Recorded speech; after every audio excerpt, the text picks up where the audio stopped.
வணக்கம். நான் உங்க ஆர்ஜி. பனானா கேக் எப்படி பண்ணுறதுன்னு பார்க்கலாமா?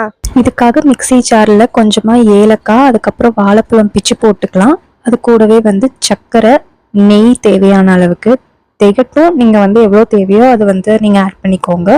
டேஸ்ட்டுக்கு ஃப்ளேவருக்காக நம்ம வெண்ணிலா எசன்ஸ் ஆட் பண்ணி அரைச்சி எடுத்து வச்சுக்கலாம் தனியாக. இப்போ கொஞ்சமாக மைதா, கொஞ்சமாக ஆட்டா மாவு, அது கூடவே நம்ம அரைச்சி வச்சுருந்த அந்த வாழைப்பழம் மிக்ஸ் அது எல்லாத்தையும் போட்டு நல்லா மிக்ஸ் பண்ணி எடுத்துக்கலாம். அது கொஞ்சம் பேட்டர் மாதிரி நம்ம பண்ணுறதுக்கு தேவையான அளவு நீங்கள் பால் ஊற்றி மிக்ஸ் பண்ணிக்கோங்க.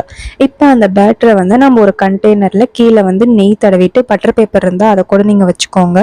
இப்போ நான் அவன் இல்லை குக்கரில் தான் வைக்க போகிறேன். ஸோ ப்ரீஹீட் வாட்டர் ப்ரீஹீட் பண்ணிவிட்டு நான் குக்கரில் வச்சு ஒரு 3 விசில்ஸ் விட்டு எடுத்து வச்சுக்கிட்டேன்.